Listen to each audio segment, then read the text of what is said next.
La plupart des gens qui ouvrent leur couple finissent par se séparer. C'est une réalité statistique. Se dire du jour au lendemain qu'on ouvre son couple sans y réfléchir plus que ça, franchement les amis, c'est la meilleure façon de se séparer et d'aller droit dans un mur. Ça, encore plus si on a des problèmes dans son couple. Parce qu'en fait, ouvrir son couple, c'est pas du tout quelque chose qui se fait spontanément, en une petite discussion.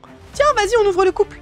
Il y a des bases et des prérequis très précis à avoir dans son couple avant de faire ça. C'est ça qui va vous permettre de ne pas vous séparer et de transformer ça dans une expérience qui est incroyable, merveilleuse et enrichissante. Et je veux vous les donner pour maximiser vos chances de réussite et savoir si c'est le bon moment ou pas. C'est quoi ces bases? La première base, c'est d'être à deux une équipe soudée, solide, qui sait très bien communiquer. Ça veut dire concrètement que votre couple y va bien, que vous êtes vraiment une équipe et que vous avez des activités, des choses qui font que vous renforcez votre lien.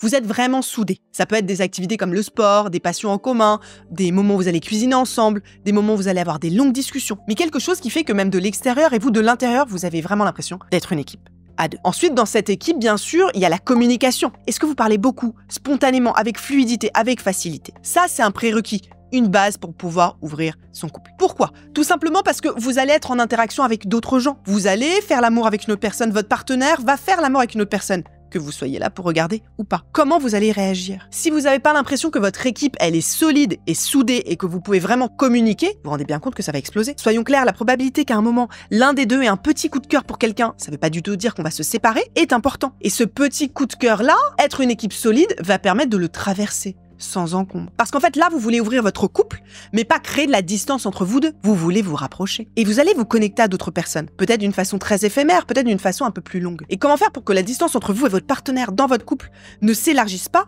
quand vous allez avoir une connexion qui se rapproche avec une autre personne? Première base, équipe. Solide et soudée. Et ça, vous allez le travailler si c'est pas encore le cas. La deuxième base, le deuxième prérequis qui découle de ça, c'est quoi? C'est l'intention. Pourquoi vous voulez ouvrir votre couple? Est-ce que l'intention, c'est le couple, justement? Est-ce que vous dites que vous faites ça pour nourrir le couple aussi? Pas juste nourrir les deux personnes d'une façon individuelle qui vont pouvoir aller explorer chacun de leur côté. Mais vraiment se dire que l'intention, c'est nous, là. C'est le couple. On va faire ça aussi pour grandir ensemble, pour se nourrir, pour être encore plus une équipe. Donc, est-ce que vous voyez ça et que votre intention, elle est positive au niveau du couple? On va pas prendre quelque chose au couple, comme le voient souvent les gens, mais on va donner, nourrir le couple grâce à cette pratique-là d'ouverture. Et ça, cette base d'intention, elle est ultra importante. Notamment quand on se connecte à une autre personne. Peut-être qu'à un moment, ça peut créer un doute. Si on sait que l'intention, c'est de nourrir le couple, tous les choix vont être faits pour s'aligner vers ça. Ça, c'est important. Donc, la base de voir l'ouverture du couple comme quelque chose qui va nourrir chaque personne du couple individuellement, bien sûr, mais aussi collectivement. Pause. S'il vous plaît, likez cette vidéo, commentez-la et abonnez-vous à la chaîne. Ça aide à soutenir tout le travail que je fais. Merci beaucoup, ça vous prendra quelques petites secondes et ensuite vous pourrez continuer la vidéo. Ça compte beaucoup. Et la troisième base, le troisième prérequis qui en découle, c'est bien sûr, vous en doutez, que les deux soient convaincus de ça, en aient vraiment envie. Si l'un des deux fait ça en se disant « si je fais pas ça, il va me quitter, elle va me quitter, on va se séparer », bah c'est pas du tout une bonne base de départ. Vous allez vraiment finir par vous séparer. Les deux doivent en avoir envie et y croire. Alors y croire, ça veut pas dire qu'au début, les deux sont ultra enthousiastes, en mode « oui, vas-y chérie, on ouvre notre couple, ça va être incroyable et génial ». Peut-être que l'un des deux a un peu peur. Peut-être que l'un des deux est « ok, je pense, j'envisage, je conçois que ça peut marcher, que ça peut nous aider et j'ai envie d'essayer, même si moi, pour le moment, j'ai un peu peur ». Donc les deux qui en ont vraiment envie. On ne force pas une personne à ouvrir son couple, quel que soit le format d'ouverture. Sinon, franchement, vous allez vous séparer. Le quatrième point qui est ultra important et dont moi, j'avais pas du tout conscience avant d'être dans un couple ouvert, c'est d'accepter que ça fait très peur. Oui.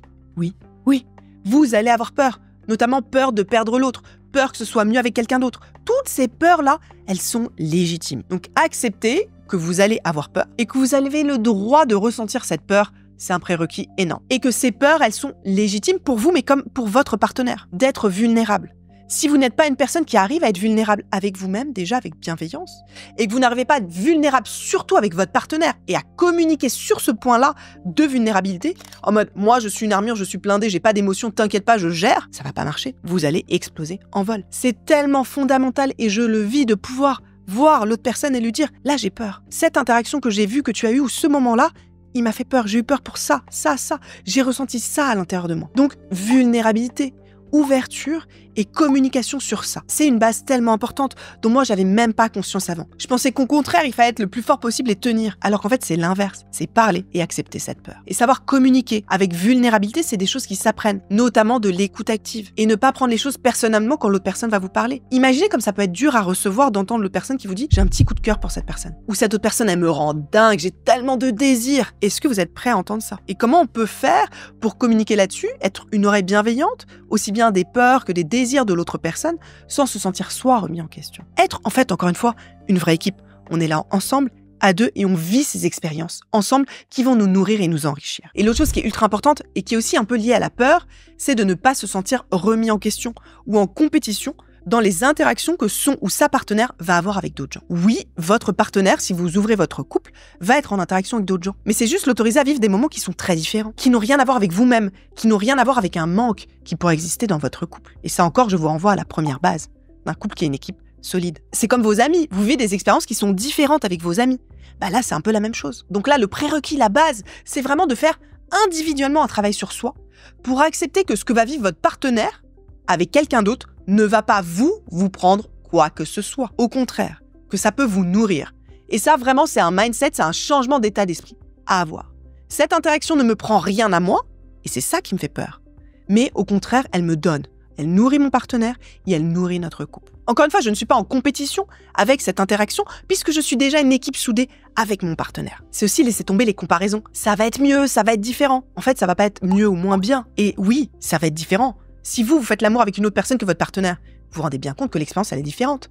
Moi, j'ai pas du tout, et je ne vis pas du tout la même chose quand je fais l'amour avec mon amoureux dans mon couple avec qui je construis, que quand je vais partager de la s***té avec un homme, une femme, une personne non-binaire, que je rencontre d'une façon éphémère à une soirée ou avec qui je relationne un petit peu plus longuement. Les expériences n'ont rien à voir, et je sais faire la part des choses. Et pareil, quand lui, je le vois en interaction avec une femme, je sais bien me dire que je suis pas en compétition dans cette interaction. Au contraire, que cette belle liberté que là, je lui offre, elle va le nourrir et elle va nous nourrir. Et sincèrement, ça, c'est beaucoup plus simple à conscientiser et à intégrer dans son corps, dans ses émotions, dans sa tête, quand on le vit.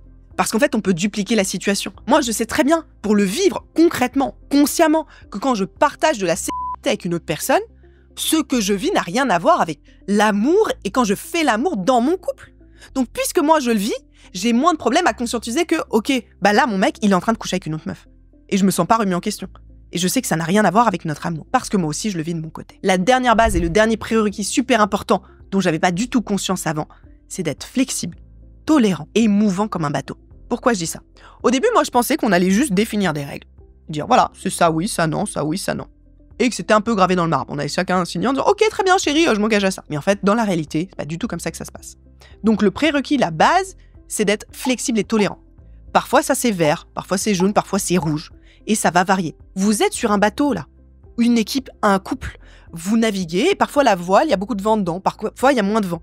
Mais vous avez un cap. Parfois la mer est agitée, parfois vous allez faire un petit détour. Bah là, ça va être la même chose. Vous allez devoir adapter, en fait, les règles, les interactions que vous allez avoir avec plein de paramètres différents. Ça peut même être le moment du cycle. Moi, le moment du cycle que j'ai, ça va adapter les règles qu'on a, pour vous donner une idée. Mon état émotionnel, plein de paramètres. Donc ne pas être rigide là-dessus. Ne pas dire, attends, mais tu m'avais autorisé à ça. Pourquoi là, je peux plus le faire? Ça conduit à des séparations. Parce qu'on va se disputer. C'est être en mesure de communiquer. Parfois de dire, bah là, je vois par exemple que mon amoureux tremble, n'est pas en état émotionnel de me voir là en interaction avec quelqu'un d'autre. Eh bien, je vais adapter la base. Peut-être qu'une autre fois, bah, il sera très d'accord de me voir faire X ou Y avec telle personne. Avec une superbe, incroyable meuf ou un autre mec. Mais là, il n'en est pas capable. Donc, je vais pas l'obliger à ça. Je suis flexible, je suis mouvante. Encore une fois, la priorité, c'est mon couple. Donc, cette base, ce prérequis que vous pouvez travailler, c'est la flexibilité, c'est de voir ça comme quelque chose de mouvant, de tolérant, d'avoir de la bienveillance pour ensuite pouvoir trouver un équilibre. Voilà les amis, vous avez toutes les bases nécessaires, tous les prérequis que vous allez pouvoir travailler ensemble avant d'ouvrir votre couple. Ou même mettre en place maintenant si vous avez commencé l'ouverture de votre couple et que vous vous posez des questions. Pour les membres Patreon, je vous ai filmé une vidéo bonus avec mon conjoint en couple où on vous explique comment passer de la théorie à la pratique en vous donnant des exemples concrets que nous, on a mis en place dans notre couple pour que ça fonctionne. Donc on est tous les deux et on vous partage notre expérience base par base pour vous aider ensuite, vous, à pouvoir les appliquer. Merci beaucoup!